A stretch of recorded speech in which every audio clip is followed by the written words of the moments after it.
E aí, beleza? Eu sou o professor Saulo Bezerra e hoje aqui é o quarto vídeo já resolvendo questões de educação física do Enem. Hoje nós vamos resolver as questões da prova de 2020, então fica aí que eu vou passar tudo para você logo após a vinheta.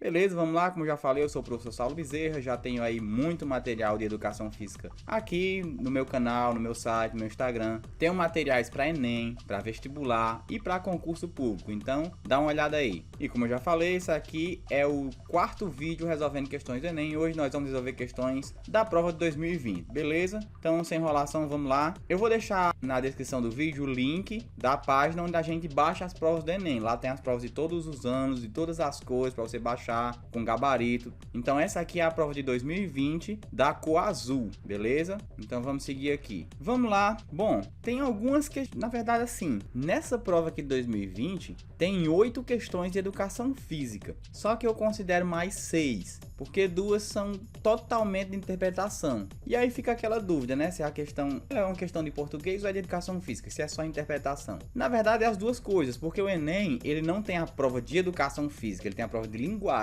E aí tudo é meio que misturado, beleza? Por exemplo, a primeira questão aqui que eu vou falar é a questão 13, ó, desse caderno. Tá aqui, ó, a questão 13, só que eu não vou nem comentar essa questão não, porque ela é 100% interpretação. Você não precisa ter nenhum conhecimento prévio da disciplina de educação física para resolver essa questão. É só ler o texto e achar a alternativa. E eu não vou comentar porque nessa prova tem muitas questões para eu comentar, então só avisando aí. O tema dela, ó, como você tá vendo aí, tem a ver com o tema de educação física. Só que a questão é só interpretação textual, então deixa eu passar para a próxima aqui. A próxima é a questão 15 aqui, ó. Eu aconselho você a baixar a prova, fica melhor de você ler, e aí você resolve aí a questão sozinho, lê a questão e resolve. Mesmo que você não saiba a resposta, apesar de que a maioria aqui é muito fácil, mas pode ser que você não saiba, né? Então, mesmo que você não saiba, escolha a alternativa, porque quando a gente está estudando para um concurso, para um Enem, para vestibular, a gente tem que estudar resolvendo, não só vendo um professor explicar. Você tem que resolver por si só mesmo. Então você pausa o vídeo aí, resolve a questão sozinho. Se você não quiser baixar a prova, resolve aqui na tela mesmo. Vou passar aqui para você ler na tela mesmo. E aí você resolve ela sozinho e depois, só depois que você resolver, você solta o vídeo para ver a explicação. Beleza? Então resolve aí a questão. Deixa eu passar aqui para você ler ela na tela, caso não tenha baixado a prova aí, ó. Que é a primeira parte dela, questão 15, aí tem aqui a imagem e descendo aqui tem as alternativas, ó.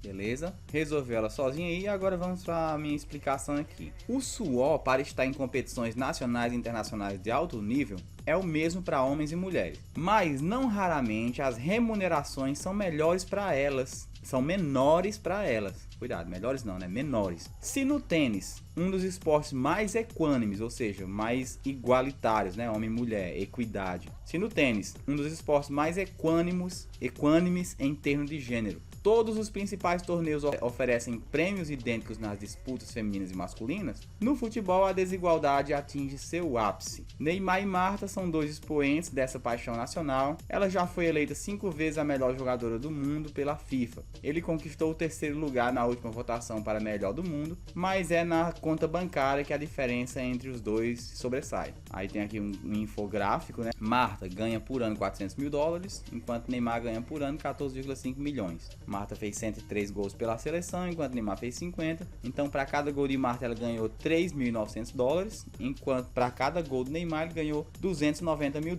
Bom, essa prova aqui de 2020, você vai ver que ela falou muito nesses... Os 2 assuntos que ela mais falou aqui foi a questão do esporte feminino e a questão da tecnologia para o esporte, das tecnologias e atividade física, etc. Os 2 assuntos que mais caíram aqui. Sobre essa questão aqui, é interessante eu ressaltar uma coisa antes de eu falar a resposta. Primeiro, quando ele compara o futebol com o tênis, essa comparação não ficou muito bem feita não aqui, porque ele não falou de salário de jogador de tênis, ele não falou de patrocínio de jogador, ele falou do prêmio da competição. O prêmio é uma coisa, o prêmio é só um bônus ali que um atleta ganha. Na Olimpíada, por exemplo, é o mesmo valor, seja homem ou mulher, o prêmio é o prêmio, acabou. Mas o prêmio para um atleta não é o que ele sobrevive. O atleta ele não sobrevive de prêmio, ele sobrevive de salário e de patrocínio. Então a maior desigualdade de homem para mulher no esporte não está no prêmio que ele ganha ali na competição, tá? No salário e nos patrocínios. Então esse texto ficou um pouquinho aí obscuro nessa questão. Mas vamos lá, beleza?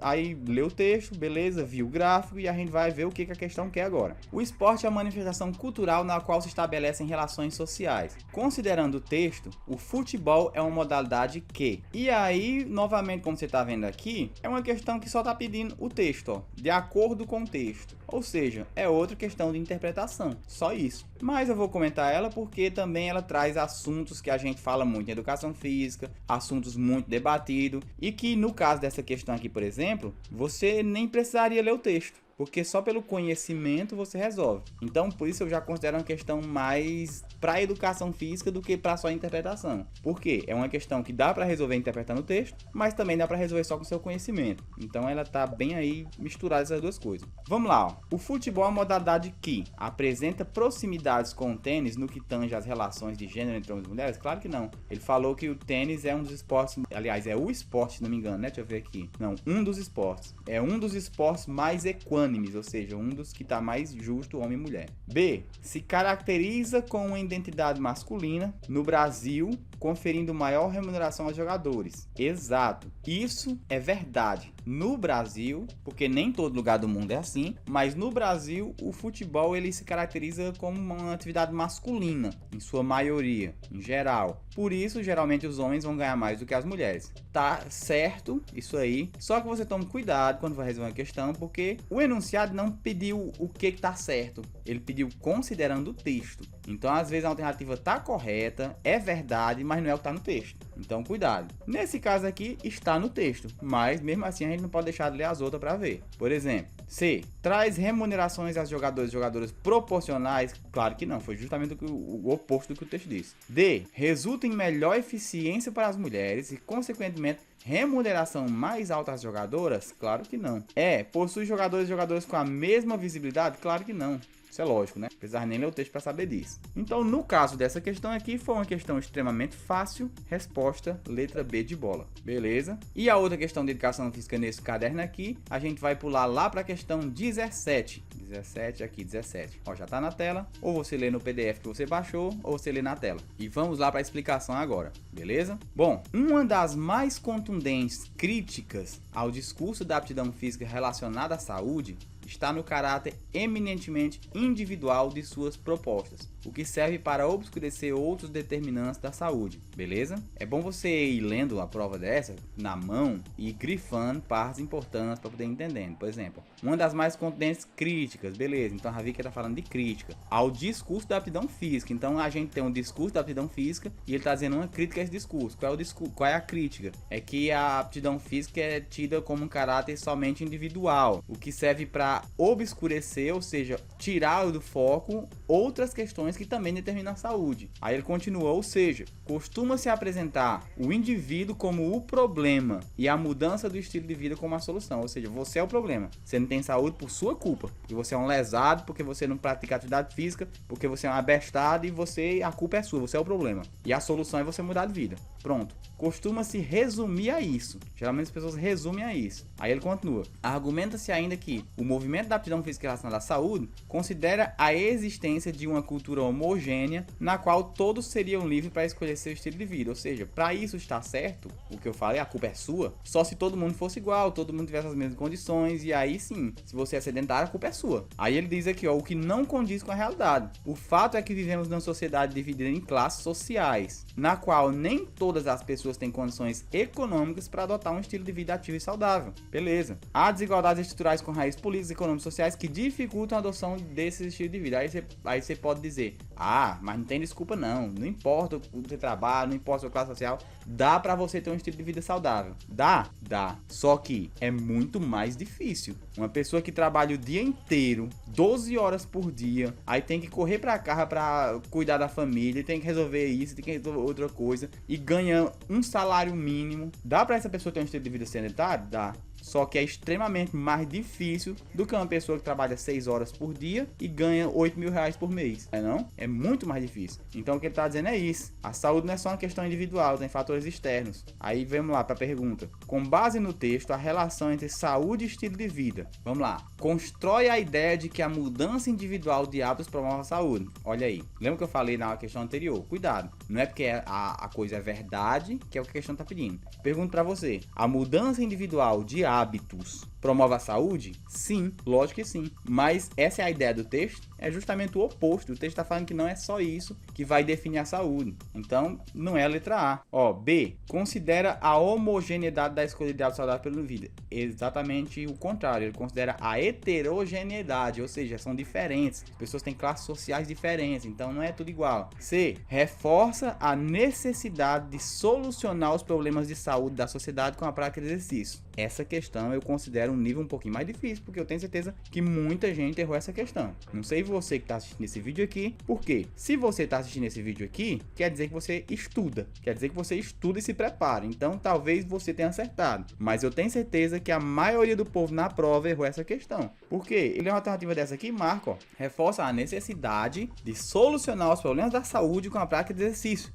Tá certo, né? Não tá certo, porque não é isso que o texto está falando, ó. Com base no texto, a relação entre saúde e estilo de vida. D. Problematiza a organização social e seu impacto na mudança de hábitos. É isso que o texto está dizendo. Ele está dizendo que a organização social, as classes sociais, dificultam ou facilitam a mudança de hábitos dos indivíduos. Beleza? Impede? Um pobre não pode ser ativo? Não impede, mas dificulta. Beleza? E letra E, vamos só para ler a letra E aqui. Reproduz a noção de que a melhoria da aptidão física pela prática de exercício promove a saúde. Não, ele não reproduz isso. Ele tá pelo contrário, ele tá criticando, dizendo que não é tão fácil assim. Beleza? Aí a próxima questão aqui desse caderno é a questão 22, só que ela aqui é totalmente só interpretação, é só ler o infográfico aí e responder. Então não vou nem comentar, mas você resolve aí sozinho. Vamos para a próxima aqui. A próxima é a questão 35, descendo lá. Questão na tela, resolve ela aí, sozinho, resolve mesmo. E agora vamos para resolução. Em 2000 tivemos a primeira experiência do futebol feminino em um jogo de videogame, o Mia Hamm Soccer, sei lá como é que se pronuncia isso. 12 anos depois, uma petição online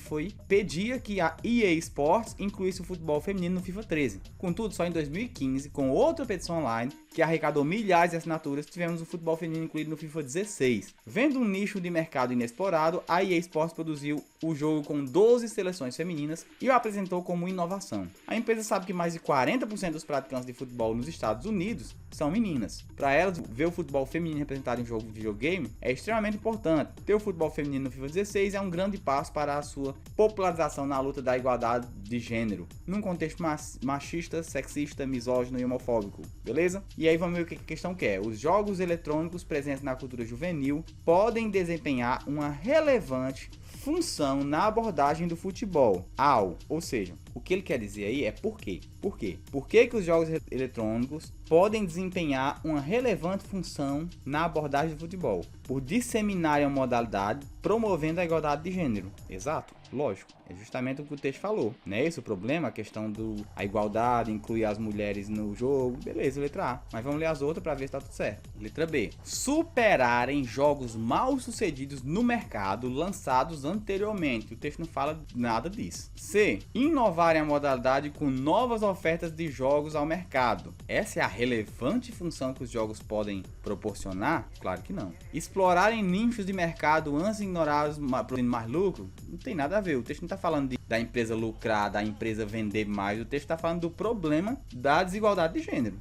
Reforçarem do gênero masculino ou feminino no esporte? Pelo contrário, é para quebrar esses estereótipos. Ou seja, promover mais a igualdade do gênero. Então, letra A, questão fácil também. Beleza. A próxima questão é a questão 36. 36. E 36, cadê? Tá aqui. 36 é um tema que quase toda prova do Enem traz questão. É difícil uma prova do Enem para não trazer pelo menos uma questão sobre lutas. Quase sempre traz. Então, eu aconselho você a estudar sobre lutas. No meu canal tem 3 vídeos muito interessantes. Um é sobre lutas no geral.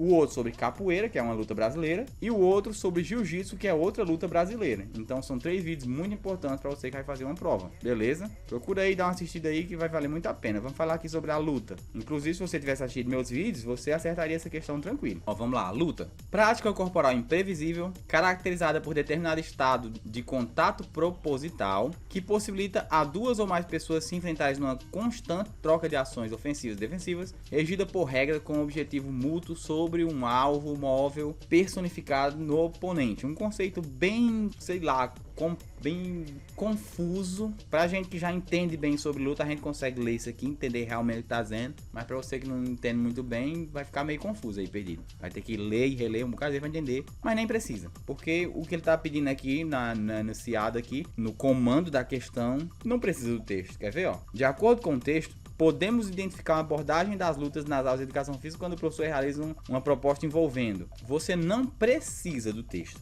Se você já souber o que é luta, se você já tiver assistido meus vídeos, você resolve a questão. Você não precisa do texto. Mas se você não souber, aí você vai precisar do texto. Porque o texto já está dizendo. O texto dá um conceito do que é luta e depois ele pergunta o que é luta. Então vamos lá. Letra A. Contato corporal intenso entre o aluno e seu oponente. Não, luta não precisa ter um contato corporal intenso. Pode ter um contato corporal moderado, ou pode nem ter contato corporal, como por exemplo um cabo de guerra. Aquela brincadeira que fica uma corda, uma pessoa puxa do lado, outra puxa do outro. Tá tendo contato corporal? Diretamente não, mas é uma luta. Então, letra A tá errada. Novamente aqui reforçando o que o comando está pedindo. Ele está dizendo o seguinte: de acordo com o texto, podemos identificar uma abordagem das lutas na educação física quando o professor realiza uma profissão envolvendo. Ou seja, qual dessas atividades aqui que um professor faz na aula é considerado luta? B. Contenda entre os alunos que se agridem fisicamente. Não tem nada a ver. Luta não é agressão, luta não é briga, não tem nada a ver. C. Confronto corporal em que os vencedores são previamente identificados. Ou seja, antes de começar o confronto já sabe quem é o vencedor. Como é que pode um negócio desse? Não existe isso, né? D. Combate corporal intencional com ações regulamentadas entre os oponentes. Exato. A luta é um combate em que as regras são ali estabelecidas previamente, o que pode e o que não pode. Então, letra D. Ok. Letra E. Conflito resolvido pelos alunos por meio de regras estabelecidas. Não. Luta não é um momento para resolver conflito. Não. Luta é um esporte. Só isso. Beleza? Então, letra D. A próxima é a questão 37, que na minha opinião é a mais difícil dessa prova. Assim, das educação física, lógico, né? Também é educação física. Das educação física, eu acho que essa é a mais difícil. Quer ver? Pausa aí, resolve, vamos ver se você acerta. E coloca nos comentários se você acertou ou não. Porque eu quero saber quantas pessoas acertaram aí. Como eu falei, é provável que a maioria de vocês acerte, porque vocês estão estudando. Só que tenho certeza que a maioria das pessoas erraria essa questão. Coloca aí nos comentários o que você achou dela. Vamos ver aqui, ó. Você já resolveu ela sozinho, né? Já pausou o vídeo, já resolveu sozinho. E agora eu vou para a explicação. Vamos lá. O conceito de saúde formulado na histórica 8ª Conferência Nacional de Saúde no ano de 1986 ficou conhecido como um conceito ampliado de saúde, conforme ilustrado na figura. Esse conceito foi fruto de intensa mobilização em diversos países da América Latina nas décadas de 70 e 80 como resposta à crise de sistemas públicos de saúde. Aí ele traz esse infográfico que você vai ter que ver e entender. A legenda do gráfico lá embaixo diz abordagens contemporâneas do conceito de saúde. Basicamente esse infográfico ele está mostrando aí, explicando a saúde. E aí envolve muitas coisas aí, ó, condições socioeconômicas, culturais e ambientais gerais, condições de vida e de trabalho, ambiente de trabalho, educação, produção agrícola e de alimentos, desemprego, água, esgoto, serviços locais de saúde, habitação, redes sociais e comunitárias, que no caso aqui ele não está falando de Instagram e Facebook, nesse tempo nem existia esse conceito, né, década de 80. Redes sociais é a rede de pessoas, é a comunidade, então redes sociais comunitárias, estilo de vida dos indivíduos, ó, só tá lá no final, e idade, sexo, fatores hereditários. É o que a gente já discutiu também lá na questão anterior lá, que a saúde envolve muito mais coisa do que só o estilo de vida do indivíduo. Aí vamos para a pergunta, ó. Com base no conceito apresentado, a saúde é uma consequência direta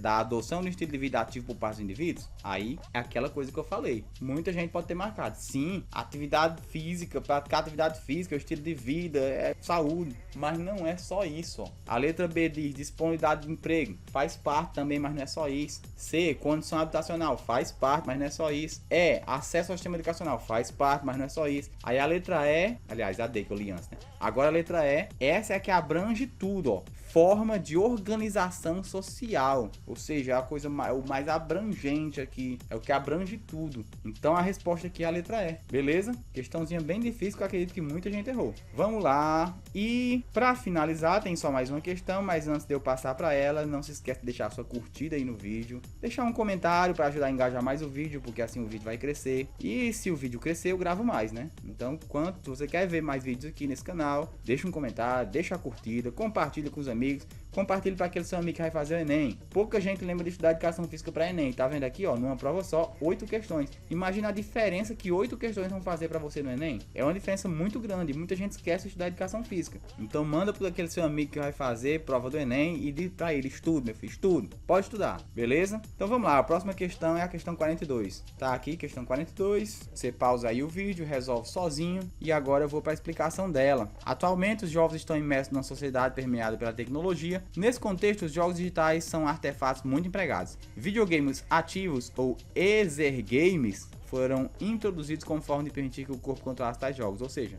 videogame que você tem que controlar com o corpo. São chamados também de exergames, que é de exercício com jogos, né? Exergames. Como por exemplo o Nintendo Wii, né? Alguns outros jogos que você joga com o corpo, se mexe, se movimentando. Como resultado, passaram a ser vistos como uma ferramenta auxiliar na adoção do estilo de vida menos sedentário, com efeito positivo sobre a saúde. Muitos profissionais, educador físico, fisioterapeuta, terapeuta ocupacional, muita gente utiliza de jogos hoje em dia, jogos físicos. Tem se defendido que os exergames podem contribuir para a prática regular moderada, bem como promover a interação entre os jogadores, reduzindo o sentimento de isolamento social, ou seja, é muito bom, é uma coisa muito interessante. Mas ele diz, por outro lado, argumenta-se que os exergames não podem substituir a experiência real das práticas corporais, a prática mesmo regular da atividade física fora do jogo, na vida real, pois não motivam a longo prazo a prática permanente da atividade física, beleza? E aí, pela sua interatividade, os exergames apresentam-se como possibilidade para estimular, letra A exercitação física promovendo a saúde? Sim, por que não, né? O texto diz que não substitui uma real, que a longo prazo pode não dar muito certo, mas ele diz que é sim uma ferramenta que ajuda a promover a saúde pela exercitação física. Então a letra A está correta, mas só por desencargo de consciência. Vamos ler as outras, né? B, vivência de exercícios físicos sistemáticos. Aí já não, porque foi justamente o que ele disse. É uma prática física que a pessoa tem, mas que não substitui isso. A vivência de exercícios físicos sistemáticos, uma coisa sistematizada. Letra C, envolvimento com atividades físicas ao longo da vida. É justamente o que o texto disse que não. D, jogo por meio de comandos fornecidos pelo videogame. Calma, vamos ler de novo. Pela sua interatividade, os exergames apresentam-se como possibilidade para estimular o jogo por meio de comandos fornecidos pelo videogame. Não tem nada a ver com o assunto que a gente está conversando aqui. Tem nada a ver. Letra E, disputa entre jogadores contribuindo para o individualismo. Ele diz justamente o contrário, a questão lá de, cadê, ó, voltando aqui, bem como promover a interação entre jogadores, reduzindo o sentimento de isolamento social. Não individualismo, pelo contrário, beleza? Bom, então essas foram as questões de educação física da prova de 2020 e acompanhe o meu canal, se inscreve no meu Instagram lá, se inscreve não, né? Segue o Instagram lá, que também você vai ficar por dentro de toda a novidade. Você pode entrar em contato comigo para tirar alguma dúvida pelo Instagram ou pelos comentários aqui. Não sei se eu vou responder porque é muito comentário, mas fica de olho, né? Qualquer dia também eu posso fazer uma live sobre Enem, que aí fica mais fácil tirar alguma dúvida, beleza? Então até o próximo vídeo e valeu!